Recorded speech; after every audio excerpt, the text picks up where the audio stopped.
Buenos días, señor. ¿La apetece algo de comer? ¿Cómo dices? Yo no hablo español. Un momento. Estoy hablando en español.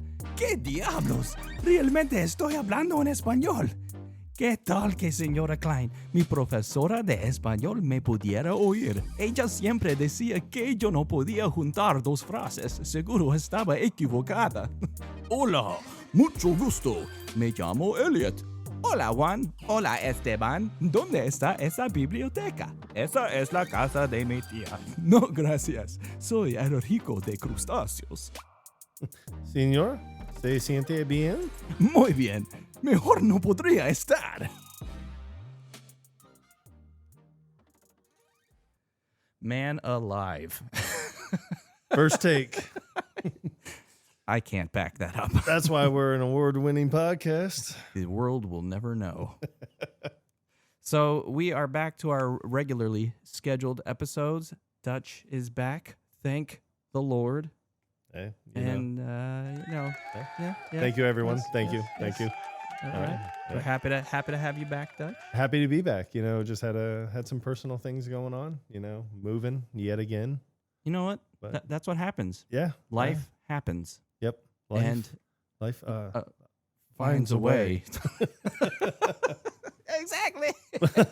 But we're not doing this. We're not doing that movie this week. No way. Nope. No. This week, as everyone can tell from our opening intro, which we nailed on one take, might I add. That's our word, and we're sticking to it. Yep. This week's episode is The Graduate. Bedazzled, starring Brendan Fraser Crane. Never heard of her. Yeah, neither had I. Strangest thing. So we were a little reluctant to do this movie so soon after doing Encino Man because it's another Brendan Fraser flick. Yeah. I mean, but in all honesty, I'm glad that we're doing it because I know that one of your favorite questions to me always is my favorite, like, what's my favorite part of the entire movie? Mm-hmm. And I can tell you in 2 words exactly what my favorite part of this entire movie is.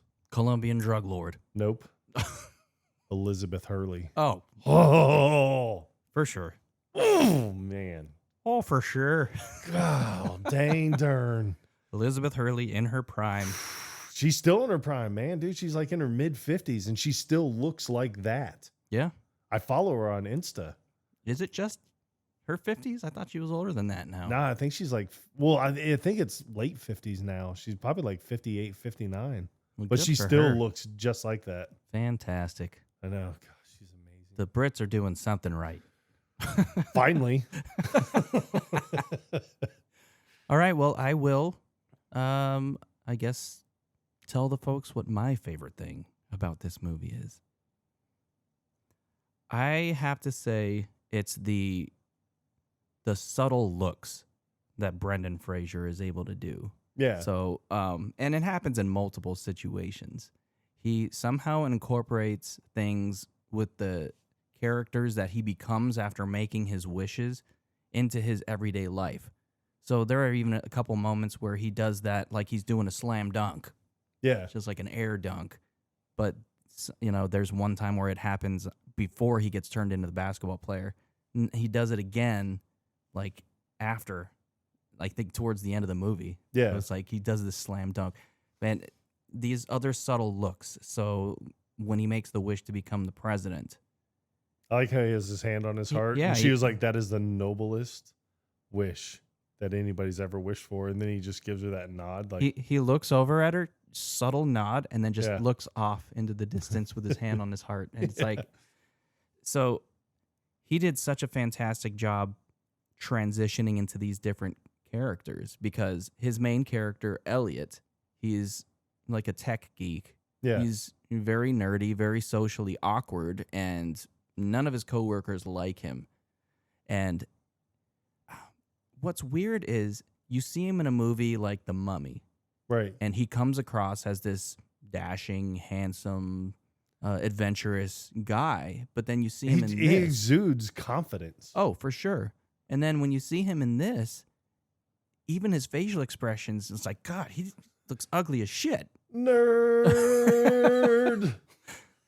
And I don't know if this was like a conscious choice, if they gave him like dental implants to make his teeth look bigger. He looks different.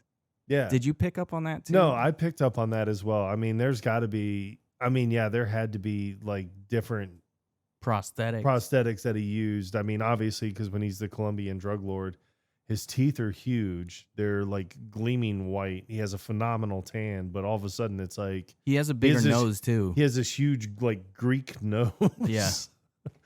But even there, when he's looking at himself in the mirror, and he does that where he like rubs his mustache and Yeah. just runs both his fingers on the outside of his mouth, Yeah. and then he does this point and like wink in the mirror, Yeah. and it's like these little subtle gestures that he was able to do for, you know, each of these characters. It was so good, and it really exudes like what he's able to bring. Yeah. You know, his versatility, you know, and this is just one of my favorite movies. And I can't really say nostalgic, because when I think of nostalgia, I think of things from like my childhood, but we were like in our 20s when this. right. But one of my former roommates and I used to quote from this movie constantly. And it mostly was the scene where he's the super sensitive guy. What is that damn thing gonna say? I think, I mean, I know exactly what you're talking about, because I do love the scene, and we were talking about it last night, was that scene when they're on the beach and he's playing like the most emotionally sensitive man in the world, which to me is probably, I mean, it made for a good movie. It made the part funny, but probably had to be like a waste of a wish. Yeah. Because there are just so many things, like when he's talking about she was like, "Oh, I thought you were going to go do this." And he was like, "Yeah, I was going to, but then I caught sight of the sunset and I just had to weep." And then he was I had like, to pause for a moment and weep. Yeah. But then he starts talking about how he's like, "Oh, you know, I made you a niçoise salad with dolphin safe tuna." And then he was like, "This reminds me, I wrote a song about dolphins and how they're dying and everything." And then she's just like, "Okay." And you could tell that she's getting very annoyed very quickly. And then he was like, "How long have we been dating?" And she was like, 3 weeks. Three magical weeks. Yeah. And then 3 magical weeks. yeah, but then the tough guys show up and they're kicking sand on him and everything. He was like, "You want to get a beer?" And she was like, "Oh yeah, sure." And he was like, "Oh well, I totally want you to be your own woman and you know and enjoy things and you know have a beer with our newfound friends." He was like, "But you know we're having a moment right now." And she's like, "Oh, it's just a quick beer. I'll be back in 2 seconds." And Actually, he's my like, place is like 40 minutes of the. "Perfect." But I mean, to me, He's it's like, "Do you have a truck?" It's actually a van. Perfect. awesome. Even better. You're the best. Wait, does this van not have windows? Yeah. But then she starts talking about, like, she was like, "God, you know, I mean, yes, I like the oversensitivity and I like this and I like that. But, you know, Like, she's like, and Lord knows I love you, Elliot. yeah, but it's like, I just God. want a guy that's going to ignore me and not care about what I'm feeling or what I'm doing." And just that's, tell me what he thinks I want to hear just to get in my pants. he's like, "Yeah, that'd be me." But then the way he responds to it, he's like, "I can get in your pants." The facial expressions that he makes as this character Yeah. is funny as hell. But I think they use different prosthetics, they gave him like this bleach blonde kind of haircut, like curly haircut. Well, it was red. Was it red in this Yeah. one? Yeah. The basketball player, it was bleach blonde. It was almost like a bleach blonde, like afro, like high top afro kind of thing. Yeah.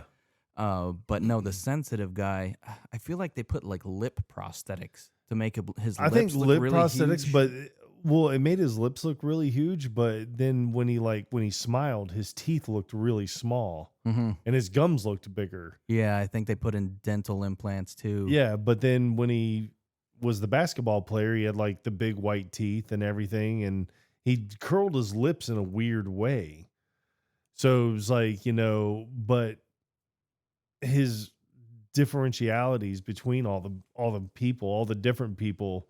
Like I said, you know, you have the Colombian drug lord that had the huge white teeth, and then he's the basketball player who had the bigger teeth as well. But you know, I just always loved that one wish, just because of the fact that he's always, that's when he's always like, damn the devil to hell. But then when people are asking about it, because, you can tell he's an idiot. The only thing he's good at is basketball. Mm-hmm. So they're like, oh, well, how were you able to, score 113 points tonight out of the 120 that you scored? And he's like, well, you just got to go out there and give 110%. But Like, you know what's funny about that character is you were expecting him to be just this showboating asshole. And it's like, no, he's aware that he's talented. yeah. He's confident in his capabilities, but he's still a team player. Yeah. Like, he doesn't want to take credit where credit's not due. Right. Which is why he keeps kind of avoiding the question where, people are just saying like how great he is. It's like, he doesn't want to be that guy. So I thought that was great that he was able to have a character like this where he's not just this arrogant asshole. Yeah. But then they had to give him a small winky. But then, but even talking about that, I thought was hysterical just because of the fact that you have, the two basketball, because everyone that he works with pops up somewhere in his wish. I like how they bring all of his coworkers into all of his wishes as different characters. Yeah. That was good. So I did like the basketball player because the one guy, you have the two commentators, and the one guy's like, oh, yeah, he's 7'6", but he might as well be 10 or 11 feet tall. And then Orlando Bloom's, he's like, no, I don't think he's that tall. He said Orlando Bloom.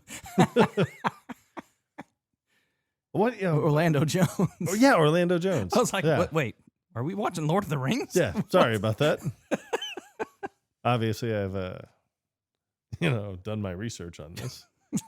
Well, kudos to you to not see race, man. Yeah. But no, he's just sitting there and he's like, I don't think he's that tall. I don't think no, but the confidence that he exudes, it's just, it's like a Viking, that, with a basketball in one hand, a club in the other hand, it's like a Viking god, 10, 12, 11, 12 feet tall. I don't think they allow lightning on the courts or something. But it's just so stupid. But the way that, and I don't know the actor that played the one coworker, but he did that sports announcer voice like really well. Oh yeah, no, he did. That was like spot on, perfect. Where it's like, I'm going to do the announcer thing and add emphasis where it's really annoying and unnecessary. Yeah. But no, he did that spot on. And I think Orlando Jones like really, really emulated the characters that he had to portray. So the Colombian drug lord dude, he was supposed to be one of his, I don't know what you would call them, henchmen or whatever, but he dips into the cocaine supply. I do, because during that, when he's the Colombian drug lord, yeah, he has like the henchmen and everything, or I like his, I guess the character being like how naive he is. Because, he's thinking, like, his very first wish is, he wants to be rich. He wants to be very rich. And he was like, and I want to be powerful, very powerful. It's like, and I want to be married to Allison. And, this is what he wishes for. So, in his naiveness, they're talking about, like, his stables. Like, oh, you need to go to the stables and check on the horses. So, he's thinking, oh, I've made my millions and millions and millions and millions of dollars horse racing or something, breeding horses or doing something like this. And then he finds out that he's selling cocaine. Like he's just this Colombian drug lord. And he's like, no. So it's like because he feels Mrs. Dablos. Yeah. But he has this naive, innate thing in his mind that it's like, okay, I just made a deal with the devil where I'm going to sell my soul for 7 wishes. And then, the first wish is just going to be so perfect that she can't screw it up. Like, because she's a nice person. And then she like totally screws him because it's like, oh no, man, turned you into a Colombian drug lord. You're most likely going to die within 5 days of making this wish if you continue on with this. And the problem was, and it took him way too long to figure this out, like most of his wishes were subject to interpretation. Yeah. And including this one, it's like, yeah, he said that he wanted to be married to Allison. He didn't say anything about her loving him or anything. So that was the first screw up. Yeah. And then, but even when he comes back and he's all naive about it, and he was like, well, I just figured when two people get married, they're just in love for the rest of their lives. Well, And it's that's like, right. Never assume. Yep.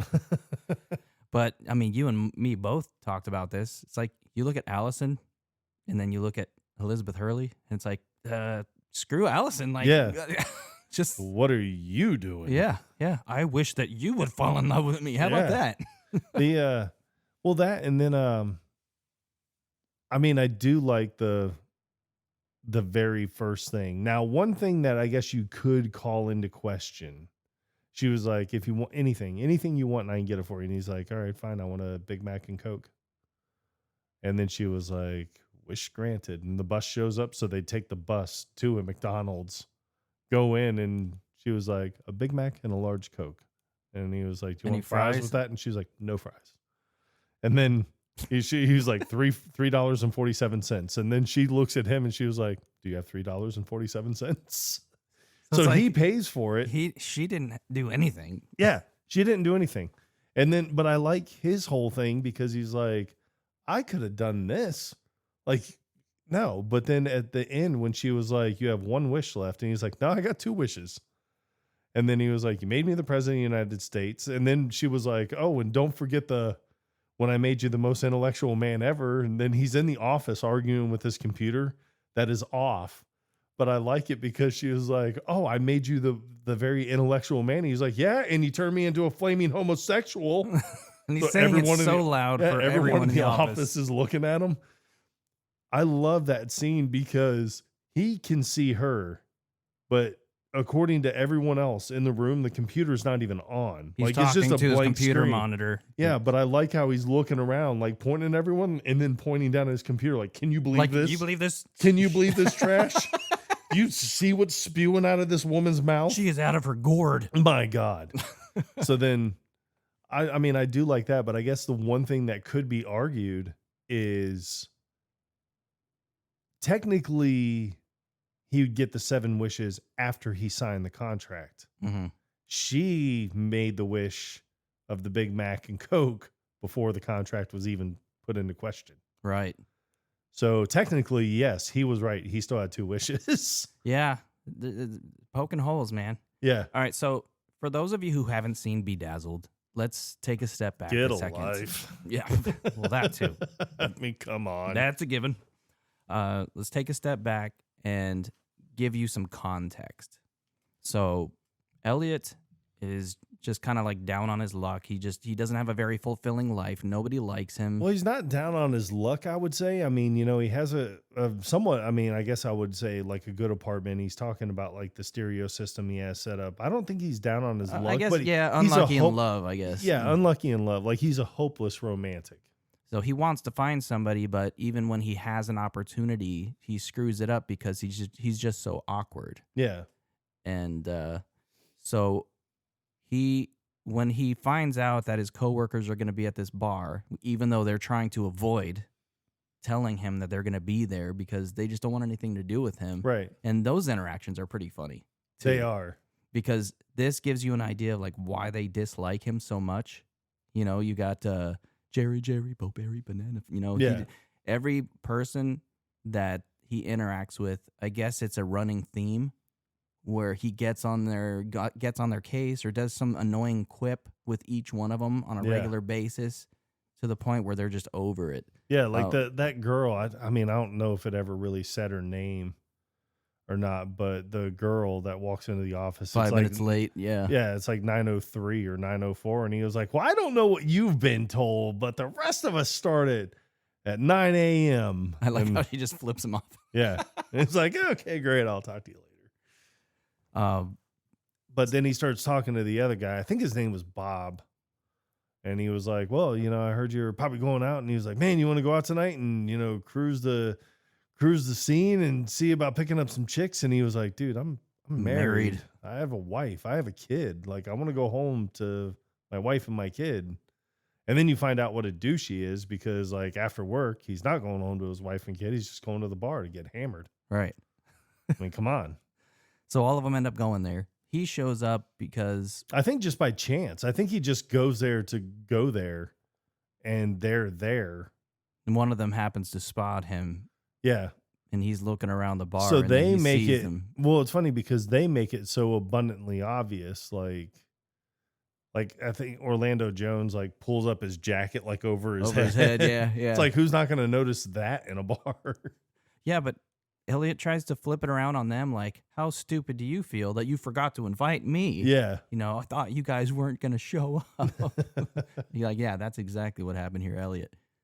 So you think he's just going to, he's going to take the hint, but no, he never takes the hint. No. And that's one of his other flaws. Yeah. And then he was like, oh, you know what? He's like, I guess I could take this and not even sit with you. And they're like, oh, yeah, no, that's totally understandable. So, we'll have a good night. And he was like, I'm just kidding, guys. Yeah. I can't deprive you of my presence. Yeah, oh, my God. I almost called your bluff. Have you lost your bearings? But in walks Allison, and it's like time just slows down. And he sees her and he's just completely encapsulated or whatever you want to, But even right then, when they notice that it's Allison, he was like, oh, it's Allison, like so-and-so or whatever. And he was like, he actually seems like right then he could have a genuine conversation because they're like, oh, isn't she dating that guy? Like, and whatever. And he was like, oh, no, like they broke up. Like, and he's acting normal. He's being normal. He's not being like obnoxious. Because not, at that point, he's not trying to prove anything to anybody. Right. Whereas his normal interactions with them, I feel like he's trying to be cool and funny, or not cool, but more funny. He's trying to force it. Yeah. So, and it just makes it uncomfortable for everyone. So, but as you can see, like, as you stated early in the episode was, every single person, like every wish that he does, he comes back with a little something from each wish. So by the end, when it's like, wish 6 or 5, however you want to look at it, like he has that confidence now, like, that he can yell at his computer or whatever. And then even when the guy calls him over, and I think it was like 9:30 or whatever, and he was like, you're late. And he was like, yeah, no, I'm sorry about that. But you could see the guy, like, like the original Elliot would have been like, oh no, I'm terribly sorry. I'm really sorry. I'm really sorry. Yes, sorry. Like, he would have been extremely passive about the entire. But the way that the boss approaches him in that scene, it was a dick thing. Yeah, because he's like somebody with your social abilities. I can't remember exactly how he phrased it. Yeah, it's like, basically he like can't really afford to lose his job or yeah, something like that. basically you're not going anywhere in life. Like what an asshole. Yeah, like just to sit here and just be like, look, you have no friends. You have a shitty job. Like, you're not going to find a better job than this asshole. Like, so. But Elliot just kind of leans because his boss is sitting down. Yeah. So or Elliot's looking down. Or was he? Yeah, he could have been just really short. He was a short dude. Because there is the scene like after he has the argument with the computer and he turns around to leave and the boss is standing there and he just kind of like makes that little move towards the boss is like, oh. Because he has that confidence now. It's like, dude, I just made a deal with the devil. Like, how badass am I? And I made it out alive. But yeah, 5 times. To your point, Elliot just kind of leans in, like kind of hovers over him a little bit. Yeah. And I think the boss was intimidated at that point. So yeah, so it was nice to see that he did come out of each wish, like you were saying, with a lesson learned. Yeah, and by the end, he'd become quite self-aware. Like he realized a lot of the mistakes that he had been making in his life. Yeah, and he realized that what he really needed, he had the entire time. I think he just needed to be able to look at things from another perspective, and in this case 5 different perspectives. So the stuff that he thought he really wanted, it wasn't actually what he wanted. Yeah, he didn't need to be rich and powerful. Yeah, and I think it was wish 2 or 3 maybe when he was like, I'm really beginning to think that women don't know what they want. And then Elizabeth the devil, she's like, amen. But in the beginning scene where he's in this bar, he sees Allison. The coworkers are trying to coax him to go talk to her. Like, why don't you just go talk to her right now? Yeah, which, in all honesty, I don't think that was a setup to be a bunch of assholes or anything like that. That was like them, like, go talk to her, man. Like, at least that's how I took that scene. Where it's like, I don't think anyone was like, oh well, we're gonna push you along or egg you along, but come on, just go, I think go talk to her. it served two purposes. Yeah, They were one, trying to push him to do something that he wanted to do, not to be mean or anything, but to get then him it out of also there. it got him rid Yeah. of him exactly. Thank God he's gone. But after he shoots his shot horribly, Yeah, and then he just walks over to the bar and he's like, "Man, what I wouldn't give." I can't remember how he words it exactly. I'd sell my soul for her to notice me or something like that. Yeah. It's something weird like that. And then or no, I would give anything for her to notice me. Right, and then cue Elizabeth Hurley playing pool. Ugh, I know, and right when you just see her and she like is like waving him over and everything. I mean, just God bless it. Right then, even right then, I would have been like, Alison who? Yeah, Alison who? What are we talking about here? And then when she starts talking and she has the British accent, you're like, yeah, no, I don't even remember her in Allison. Are we talking about Allison Janney? Phenomenal actress. Yeah. Like, come on. It's like, you had me at red dress, but then the English accent was like the nail in the coffin. I know. Oh, bless it.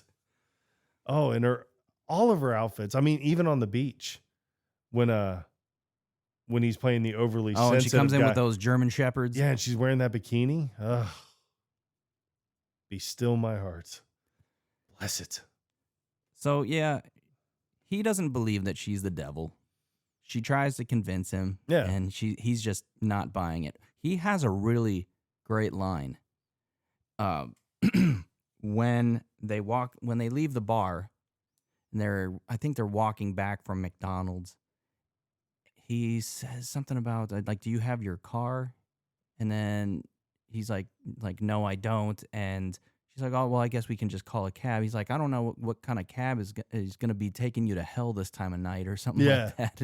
And it's like, whoa, he's a little witty. Yeah. Like there's something going on there, but he doesn't always find the appropriate times to use it, Yeah. Someone's had too many martinis. Then well, eventually, like, she takes him to that club, like her so-called club. Yeah, the DV8 club. Yeah. I mean, I like that scene because there was it's not a joke, but a story that I heard a long time ago from a very well-known preacher. And he was saying that he was like, this guy passes away. And they're like, we're going to give you 24 hours in heaven, 24 hours in hell. You make the decision on where you want to go. And the guy was like, well, I think I want to. He was like, well, I mean, just weigh out your options. So the first day he goes and spends 24 hours in heaven. And there's music and harps and angelic things going on. And he was like, oh, okay, wow, yeah, this is nice. And then the next day he goes and spends 24 hours in hell and they're playing golf and, shooting pool and drinking beers and doing all this stuff that he loves or that he loved when he was alive. And then, after the 24 hours is open or 24 hours is done, and he sits there and he was like, all right. And they're like, okay, we'll make your choice. And he was like, heaven was nice. He was like, but I really enjoyed being in hell. It was like, all right. And then, so he goes to hell and now all of a sudden it's like everything's on fire and everyone's chained to walls and doing all this manual labor and all this stuff that, he probably hated when he was alive. And he was like, well, wait, what is this? He was like, this wasn't what it was like. And he was like, and the devil looks at him and goes, yeah, yesterday I was campaigning. Today you voted. Oh my God. That's good. Yeah. I like that. Yeah. So, and when they first go to deviate, all these people are outside. Everyone knows Elliot's name. Everyone's taking pictures of him. Everyone wants a picture taken with him. Girls are throwing their underwear at him. They want to dance with him. Yeah. But then when he goes in, he was like, when he goes back after everything has happened, like everyone looks dead and or dying. Yeah, it looked And then like a he's bunch like, of zombies. yeah, I was like, what is this? And then she was like, and then when she comes up and she was like, well, what is this? And she was like, oh, don't worry about them. They're having a great time. Hmm. Yeah, I thought that was interesting how the second time around everybody was all like old, like on their like they looked like they were on their deathbeds, Yeah. basically. But she brings the contract in to try to just like this is happening. Like I'm actually the devil, and then he finally buys into it. But I like how they had the contract fall from the ceiling and then Yeah. like land on his crotch. Yeah. It's like, oh, don't worry about all the fine print. Yeah. And I think that outfit, when all that was going on, like, dude, that outfit was sexy. But then all of a sudden it's like she shows the TVs and here comes Allison like walking on the beach and he's like, oh, Allison. And I'm just sitting there thinking like, how the hell could you be looking at this girl when like that woman Yeah, is standing right there it made no sense. wearing that outfit? Like, come on. Yeah. Are you blind or just stupid? Out of Like, all come on. out of all the characters though, Mhm. when he was the Colombian drug lord and Allison was his wife, the way that they had her done up in that scene, I thought she actually looked pretty good there. Yeah. Yeah. She did look pretty good. And I think it was because probably the spray tan, The tan that they yeah. put on her. Because, man, dude, a tan It makes a difference. it makes a huge difference. But the dark hair and the tan, it suited her. Yeah. Whereas like there was the other scenes like where he was the intellectual guy. Yeah. And she looked pasty white with Yeah. the blonde hair that just did not match her complexion at all. It Yeah, I was didn't- weird. Yeah. I didn't like that at all. That wish was also very funny because it seemed like such a douche. It's like how smart he is and everything. I mean, because even when he made the wish, he was like, I want to be smart. I want to be really smart. I want to know everything about everything. And it's like, no, don't be that guy. Like, don't be the guy that knows everything about everything. Like, I know people that are incredibly smart. I have a cousin who is incredibly smart. If I ever need an answer with for anything, I can call him, I can text him and be like, J4, this is my question. He either knows the answer or within an hour, he will find the answer. That's weird because I got a cousin that's broke and don't do shit. But he's just incredibly intelligent. Well, and But he doesn't walk around like quoting things that like, nobody really gives a shit about. Yeah, that his character or this wish is trying to. And he was like, oh, well, when they were talking about it, he's like, oh, I've just finished my book. And she was like, Fourth book. Yeah, he's like, you've written 4 books in 3 years. And then he was like, oh, it's, the fascism of neo-Nazism and, Western Cambodia. And he's like, honestly, I can't believe who reads this stuff. Yeah. And you're just sitting there like, that just sounds like I fell asleep when you were describing it. But I love Orlando Jones's line in that scene. He's like, it's already been nominated for the Nobel Peace Prize, and or not the Nobel Peace Prize. What was it? The Pulitzer Pulitzer Prize, and it hasn't even been published yet. I don't know. As few lines as he had in that movie, whenever he did speak, he nailed every single one of them. It was always funny as hell. Yeah, he nailed every single one of them. But so let's go through the 5 wishes that he gets. The Colombian drug lord. He gets the Colombian drug lord. So where do you... Okay, so we all know that each wish got screwed up. Yeah.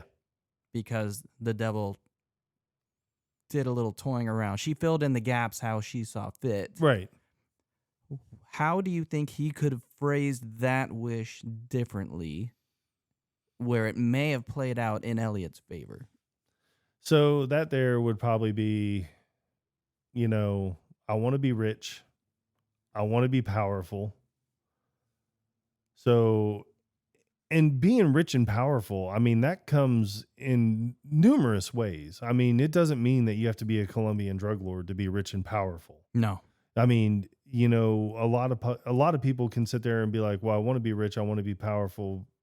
But then you sit there and look at it and be like, I want to be married to Allison, where we are desperately in love with each other, can't get enough of each other, just to have like the finer things in life and enjoy these things. I mean, but it seems like with that wish, you have to be very like detailed and down to like the last little inkling. So you could be like, look, I want to be rich and powerful in the, oil industry. I don't want to be a Colombian drug lord. I want to be married to Allison. I want us to be desperately in love with each other, have a nice mansion that we live off of. Yeah, maybe I do some horse breeding here and there. Maybe I have this going on as well. But it seems like you have to be very, very detailed. Now, granted, this was his first wish, and he didn't know that she was going to pull that crap. Yeah. So I can't fully blame him for having this happen. But then even afterwards, she was like, look, everybody always says for their first wish, I want to be rich. I want to be powerful. She was like, it never works. And it's like, it could work, but you screwed it. Right. You screwed it, woman. Like, I didn't screw it. You just threw me into a situation where I'm like, okay. I just woke up and I was like, bam, rich and powerful. Huh, I didn't know what I did for a living. What's funny about this scene is you find out that Allison completely hates him. Yeah. She despises him. And she's studying with this guy Raul, who's actually trying to take over his business. And does take over his business. Takes over his henchmen. Yeah. And then I do like it when he does say that. I mean, because it's all like this whole wish is in Spanish. And thank God for subtitles, because Mrs. Morales back at Leto High in 97 told me, she was like, you're never going to pass Spanish. And she was correct. I never did. I was horrible at Spanish. I'm still horrible at Spanish.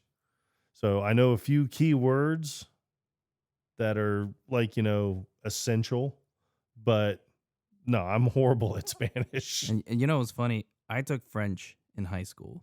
Nice. Because I thought, well, everybody else is taking Spanish. Screw that. I'm going to take French because I thought there would be more girls there, even though in high school I was a lot like Elliot. So I wouldn't have had a shot anyway. So completely backfired. But yeah, 2 years of French. It's like, what am I even going to use that for? I don't have any plans of going to France anytime soon. Yeah. So that, I'm glad it was all in subtitled, but that whole thing, I do like when he was like, oh, Raul, and he was like, oh no, my men are loyal to me. And then he turns and looks at his men, like, while he's laughing, and they're all just kind of looking down, and he's like, you guys suck. Like, this is awkward. So what's interesting about each one of these wishes, it's like he knows things about this character as if he has lived his life as this person. Right. But he still has the memories of Elliot. Right. So it's this weird gray area where it's like, yeah, it's very gray. He doesn't know everything about the past of the person that he's living in now based on his wish. So he doesn't understand why Allison hates him. He doesn't understand why nobody likes him. It's weird. He's figuring all this stuff out in real time. Yeah. So it's like, could you imagine being in that situation? That would suck. Yeah. So the one thing that I thought about is like, okay, say he makes a wish and nails it on the first time. Says, I want to be a professional race car driver, making millions and millions and millions of dollars every single year from winning races, from endorsements, from sponsorships and everything. And I have a team of racers built with me. I'm married to Allison. We are in love with each other. I have a nice, modest house in the country and everything. And then going on, and like I said, being very detailed. And then it's perfect. What happens to the rest of the What wishes? happens then? Yeah. Well, no, just like what happens then? Like, does the devil come like right then and be like, bam, I gave you everything you want. And then 24 hours later shows up and it's like, all right, you're mine now. It's like, you got to enjoy it for a little bit of time, but now you're coming with me. And that's a valid point. So- Like, I don't know if he would have been forced to make the rest of the wishes because he's contractually obligated to do so. Yeah. I don't know. That's gray area, man. Gray I mean, area. But who's going to take time to read that? It looked like a 2,000-page contract. Yeah, exactly. Something crazy. But all right, so Nobody ever reads the contract. well, then the last thing before moving on to the next wish, though, is he rips his mustache off. Oh God, dude. That scene always forgive my language, women, but man, it makes my butthole pucker. Yeah. Oh. Yeah. That's rough. Ooh.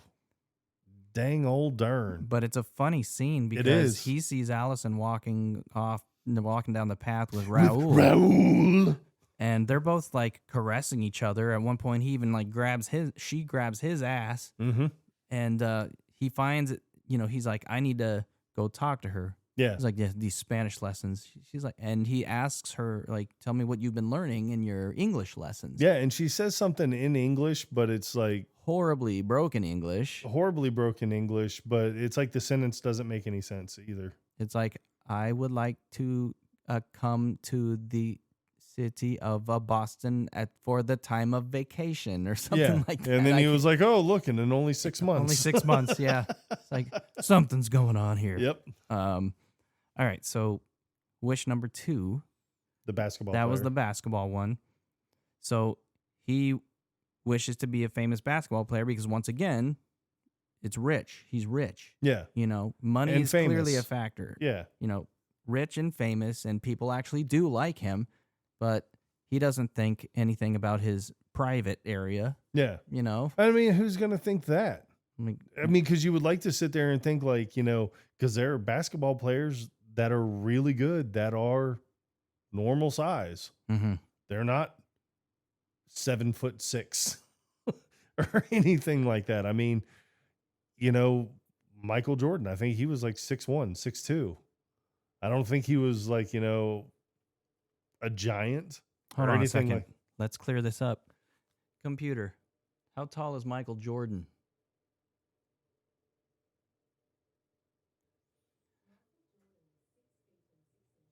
Oh, 6'6". I mean, but still, that's not a giant. No. I mean, I'm a pretty decent basketball player, but I'm only 6'1", 6'2". Yeah. I mean, but I enjoyed playing basketball with my friends. I never sat there and said, oh, well, I'm going to be a pro. yeah, I'm going pro, everyone. But they made his character like pretty tall. Like, I don't remember. He was close to 7 feet, maybe. No, I Maybe think they taller. said he was like 7'6". Oh, geez. Yeah. He was like, oh, he's like, because I think that's what the one guy, when you said his commentating, he was like, he stands at 7'6", but he might as well be 10 or 11 feet tall. I don't think he's that big. I don't think he's that tall at all. But it was kind of interesting, like how they shot this, because he comes out of the tunnel Yeah. to head to the court, and this kid wants to get his autograph, so he, in his tallness, Yeah. grabs this notebook and then signs it for the kid and hands it back to him. Yeah, And it's funny because I think it's like aisle 13 or 14 up, which is going to be incredibly tall, but he's just like he's just easily just they're like reaching eye out and- level yeah. to each other. So I don't know how they shot that, but they did a good job with it. Similar to like how they did the forced perspective scenes in Yeah. Elf. Yeah, So they did a great job there. But it was, I feel like aside from his Winky, I think that wish went pretty well. it did. Well, not even just his having a problem downstairs. I think they made him an idiot. It's like you're only good at one thing. You're only good at playing basketball. I don't think he saw a problem that's with it. that though. Yeah, I mean, because even when he realizes like, oh great, I got a small Johnson, and then he like wants to get out of the wish. He has like 666 like written everywhere in his locker, and he's like 555, and he's like, Yeah. he's like 777. He's like, And then he grabs the Post-it note, Yeah. but he turns it upside down so where it's 999. So he puts in 999 and it doesn't work. And then he flips it around and he's like, duh. The way he does that is so good. Yeah. And then he comes back to reality, because that was part of the deal. If at any point he feels like his wish is not going the way that he wants it to, he can put in 666 in his little pager, and it'll come back to reality. Yeah. But he's an idiot, so he can't figure out the password. Yeah. So it's just so funny when and then and then I think, I don't remember if it was after the basketball player or if it was after the intellectual guy, but he's like, I want to do something noble. Like I want to be someone. I want to change things. And then she was like, are you thinking what I'm thinking? And he was like, I want to be the president of the United States. And then she was like, oh my God, that's the noblest thing like anyone's ever wished for. And then he does that little nod, like, it. Yeah. And then, but then she makes him Abraham Lincoln on the day of his assassination, literally minutes right before he gets killed. Why don't we just go watch the movie? Yes. What's a movie? What? What is this word? Yeah. And then he's checking all of his pockets and everything. And then she was like, what are you looking for? He's like, I'm looking for my pager. It's like, pager, sir. And he was like a cell phone, but smaller. Like, what? Are you daft, man? So it's funny how like some of them they didn't expand on too much. Like, this Abraham Lincoln scene didn't even last like 2 minutes, I don't think. Yeah, I don't think so either. But I mean, it's funny because, he said he wanted to be the president of the United States. He never said which one. Or if he wanted to be Elliot Richards, president of the United States. Like current day. Yeah. So, I mean, things like that. And then, but then finally he's just like, I got to get back to work. Like I actually have work to do here, sister. Mm-hmm. So hold on. What was Colombian drug lord, basketball player, then the president, the overly sensitive guy, and then the intellectual. But what's funny is I want to be the most sensitive man in the world. Yeah. Emotionally sensitive man in the world, because she really should have screwed that. Well, it's funny because I like her line. She was like, shoot, I was really hoping you weren't going to catch that. She's like, I could have had a lot of fun with that one. Yeah, I could have had a lot of fun with that one. Oh yeah, everything would have hurt him, that kind of thing. But it's like the most emotionally sensitive guy in the world. Which is a horrible wish.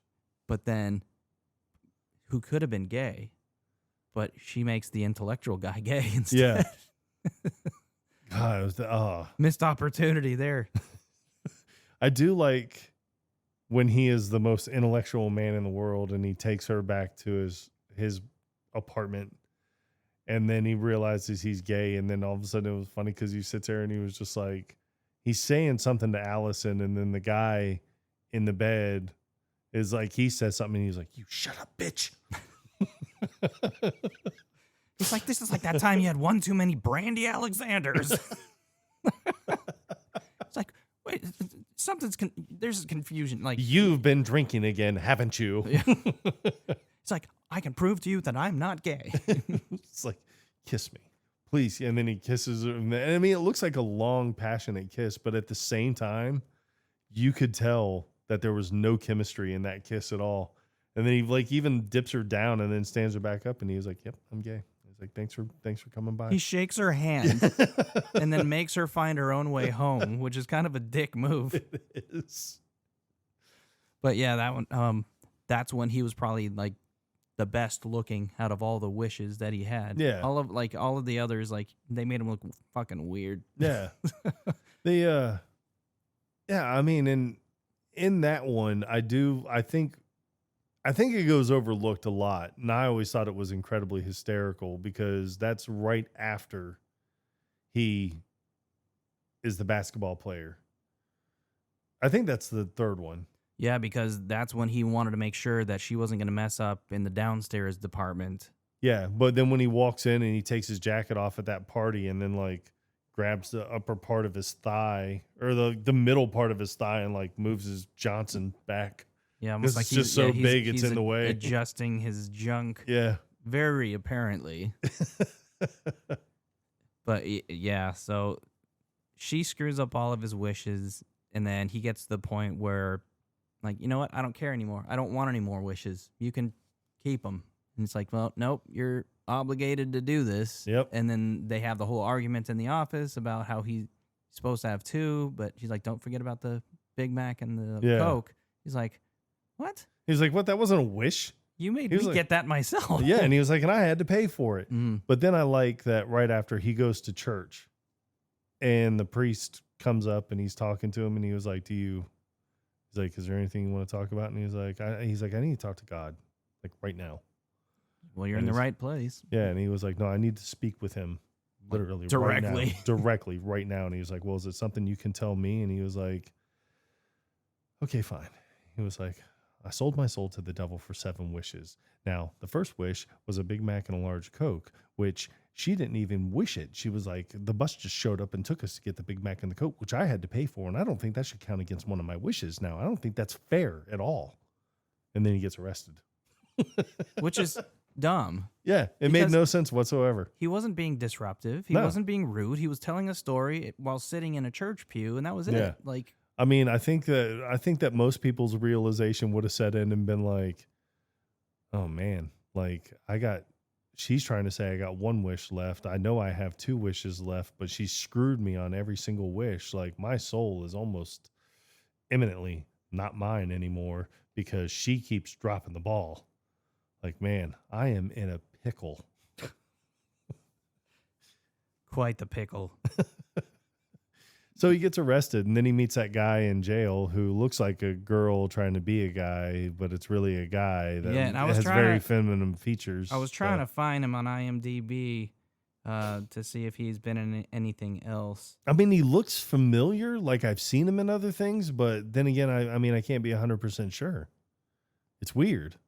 And maybe he hasn't been in anything else, but just something about his face, the way that he smiles way too much, like way more than men typically do. Yeah. It all adds to this. He exudes femininity for some reason. But it also was a smile that's like, this is comforting, which is probably like the smile that you would expect God to have. Because he never says that he is God.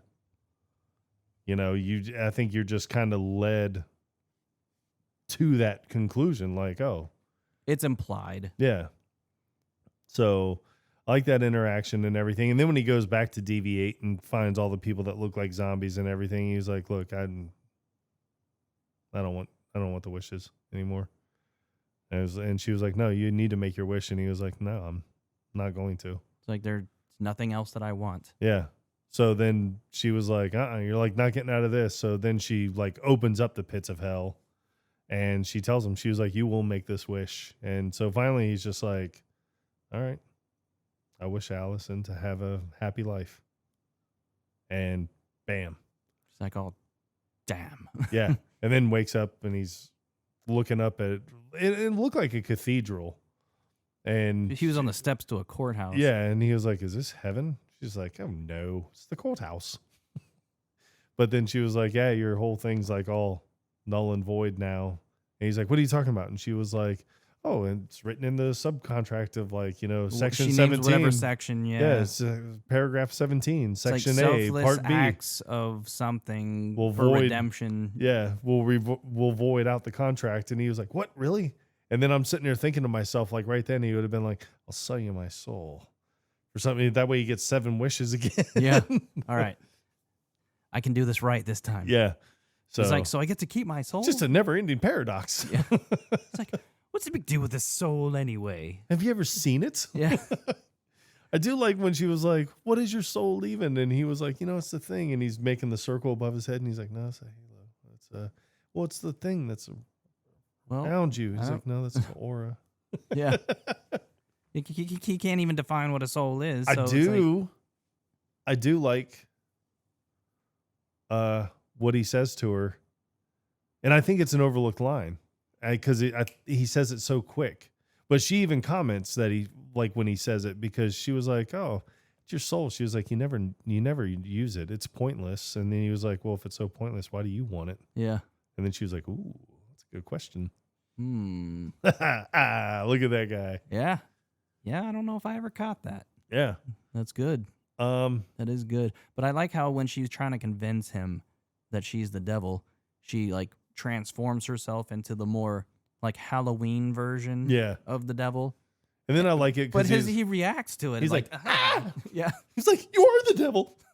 But she like wasn't even scary looking. I know. It just looked like some dude wearing a Halloween costume. Yeah.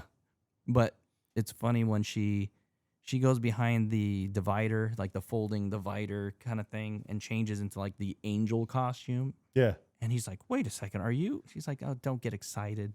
It's just a Halloween costume. And then I do like at the very end, like, he gets everything back. He goes to work and then He has the confidence then. yeah. But then that guy, I think his name was Bob. He's like, has his glasses on and everything. And he walks over and he's like, everyone's trying to like work him up and everything. And then he, like all of his friends. And We're going to mess with him. yeah. Yeah. And then he goes over and he's like, oh, hey, Elliot, Elliot, smell Elliot. Elliot, so smell Elliot. It says, you want to go cruising for babes? You want to get some chickheads? And then he just grabs him and pulls him in close. And he's just like, good talk, Bob. And Yeah. just like throws him back to his friends. Yeah. He grabs him like he's going to punch him in the face. Yeah. But it's like, all right. Yep. Elliot's, he's got something going on here. Yep. And I mean, not at the very end of it. I mean, but it's the one of the final scenes. Well, he gets the other interaction with Allison, and he actually does it well, but He does. finds out that she's actually seeing someone. But I like the fact that he was able to have a normal conversation, kind of redeem himself from what she may or may not remember, because it's really not clear. Yeah. Now, I mean, that's not what I'm talking about, but I'm in firm belief that they either did some trick photography on this, or Brendan Fraser Oh, the has bicycle. the strongest legs in the world, like probably the biggest calves. It could probably squat 1,000 pounds without even thinking about it. Oh, yeah, because he lives in San Francisco. Yeah, because that road, that Rubes. had to be at like a 75-degree angle. And He's just cruising up that road like it's nothing. It was 45 minimum, I would say. Yeah. Oh, that's a minimum. Like I said, I mean, he was going almost straight up in the air. And he made it look so easy. Yeah. Like it was nothing. What was funny is, so he sees the girl that's moving in, that's played by the same actress as Allison. Yeah. And she's just as nerdy and quirky as Elliot. Yeah. And he was before like, the wishes. yeah. And then when she's like coming downstairs and she's like, oh, you must be my new neighbor. And then he's like speechless because he's like, you look literally just like Allison. And then she was like, habla inglés. And then the Americano. Yeah, and he's like, oh, I'm sorry. He's like, he's like, yeah, I'm Elliot. I'm your neighbor. And she was like, oh, I'm Nicole. And then she was like, but please don't call me Nikki, because people was like, I tell them my name's Nicole, and then they shorten it to Nikki, and then Nikki becomes then just Nick, Nick, and then Nick just, becomes, and then people just call me. But it's very, and I mean, and in all honesty, it's like that's what he was searching for. Yeah, this whole time. So the lesson that I take away from this movie, at least for Elliot, is the appropriate wish would have actually been, I wish I had the confidence to get what I want out of life. Yeah. That would be it. Yeah. And simple. Yeah. Straight to the point. And how do you screw that Easy. one up? Yeah. I just want to have the confidence to succeed. Yeah. Yep. But I like how he finds somebody in the end, and somebody who seems pretty down to earth and kind of matches his personality. Yeah. And I think that's what we all want in life is, someone that matches you and matches you well. So, I mean, everyone knows that I have an ex-wife and we did not match at all. Yeah. Not even a little. Not even a lot. Nope. Well, I know we kind of went over our usual 50 minutes, but this has been a fun one. Yeah. And I think it was worth it because it's been a while since we've done a normal episode. That it has. The last thing that I did want to mention is during the beginning and the end credits, they're showing scenes from different cities around the world, and they're pausing on certain people and putting a caption over them, just a single word caption, that describes a certain trait that they have. And one of the funniest ones is they pause on like a baby and they put the caption like freeloader. Yeah. Yeah. I thought that was fun. Harold Ramis did a good job with that. Yeah. May he rest. May he rest. But, all right. I got nothing else. Do you? Nope. All set. All right. Well, you know what I have to do here. Cue your favorite song. But this was a good one. I would sell my soul to get rid of this song. Careful what you wish for. You might just get those 7 wishes. 6 wishes. All right. Well, good deal. Until next time. Quotable Podcast. Out. Raul. What is that damn thing gonna say?